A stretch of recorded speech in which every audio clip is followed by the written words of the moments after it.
m'appelle Lucie, j'ai 20 ans et puis je monte depuis 17 ans à cheval. Du coup, j'ai commencé d'abord mon expérience à cheval dans un club usine, ce qu'on appelle, où j'arrivais, les chevaux étaient scellés directement. En 2015, j'ai passé mon galop 6.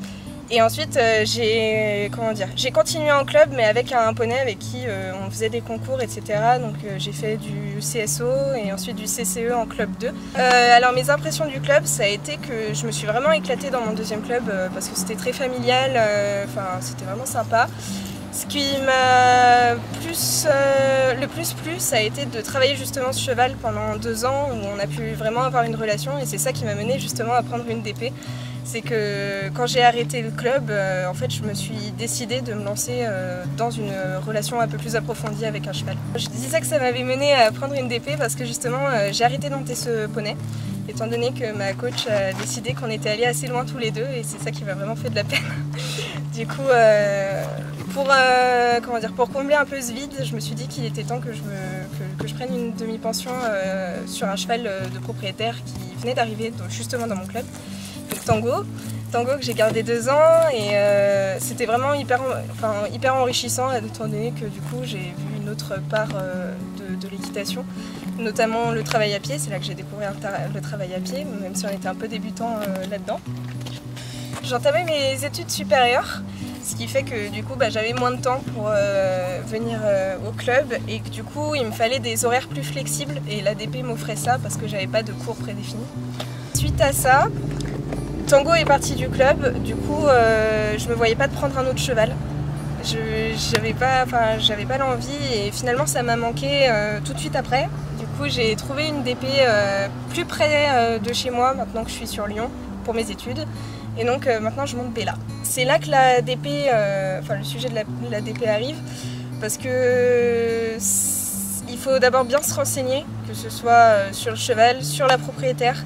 Parce que j'ai d'abord posé mon annonce en disant que j'avais un très petit budget étant étudiante, que j'adorais le travail à pied, que monter ne m'intéressait pas forcément et ça je pense que c'est vraiment des points qui sont hyper importants à spécifier. Étant donné qu'on se lance quand même dans une relation, que ce soit avec le cheval ou avec la propriétaire.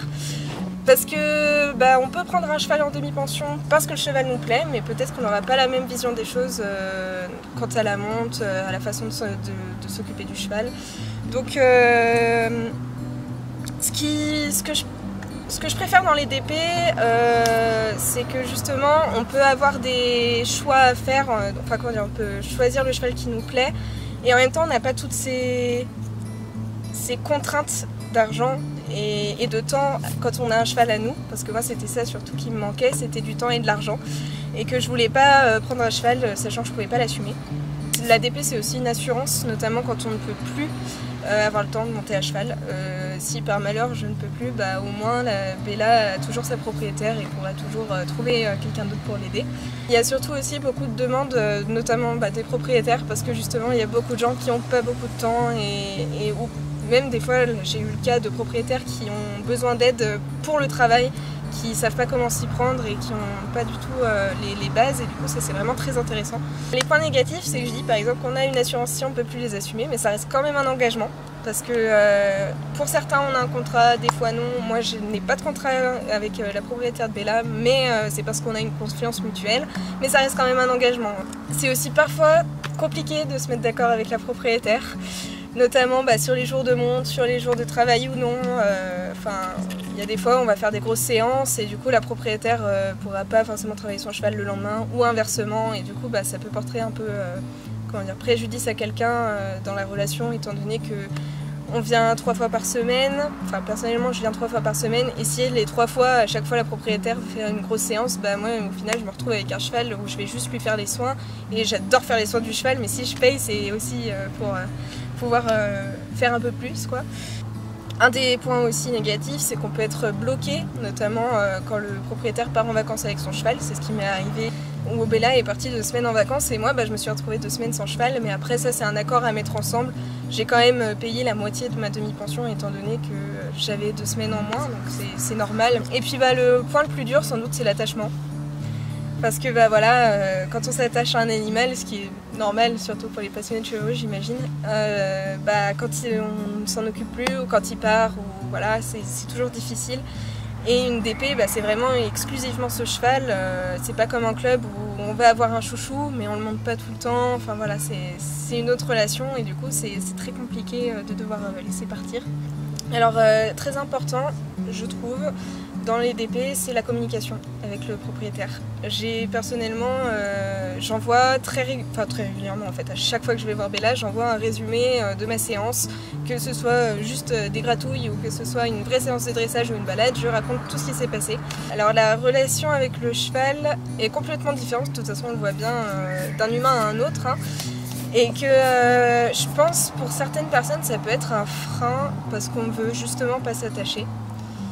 Et que personnellement je suis quelqu'un où j'aime vraiment tout donner dans ce que je fais, dans les relations que j'ai, que ce soit humainement ou avec les animaux. Et du coup Bella par exemple je m'y attache énormément. Et d'ailleurs j'ai eu un petit moment de remise en question me disant si jamais ça fait comme avec l'autre et que je peux plus l'avoir, voilà. Mais c'est... Comment dire, la relation avec le propriétaire, je pense pas qu'elle change. Je pense que c'est juste pas du tout les mêmes et que du coup on peut avoir l'impression que le cheval donne plus à l'autre ou moins à l'autre. En fait c'est, comment dire, par exemple en général avec sa propriétaire, Bella n'est pas forcément hyper expressive, elle n'avance pas. Elle est même très aigrie, hyper violente avec les autres chevaux, alors que quand j'y suis, ça va être une jument hyper dynamique, même volontaire je dirais, même si des fois elle a quand même son petit caractère qui revient à la charge. Mais à côté de ça, du coup avec les chevaux elle va être beaucoup plus douce. Ce qui est assez étonnant, mais après c'est là que je pense que c'est vraiment l'énergie qu'on donne dedans. Je pense que c'est vraiment le contact qu'on a avec. C'est pas qu'elle donne plus avec moi ou qu'elle donne moins avec elle, c'est plus que c'est complètement différent comme relation. Je pense pas que ce soit une relation plus ou moins, c'est plus une relation complètement différente en fait entre le propriétaire et la DP.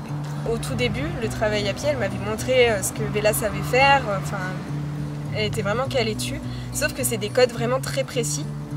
Et que si j'avais pas les bons codes, la jument soit elle allait pas faire, donc du coup on allait instaurer d'autres codes différents de la propriétaire, soit voilà, donc comment dire, ça allait dérégler son travail.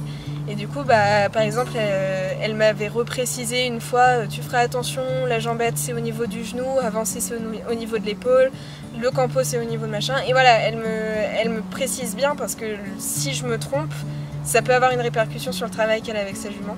Il faut vraiment être d'accord sur ce qu'on fait et comment on le fait. Parce que je pense que quand tu es propriétaire et quand tu détruis tout le travail que tu as fait avec ton cheval, notamment au bout de 6 ans par exemple, ça peut vite t'embêter et être problématique avec ta DP et notamment créer des conflits.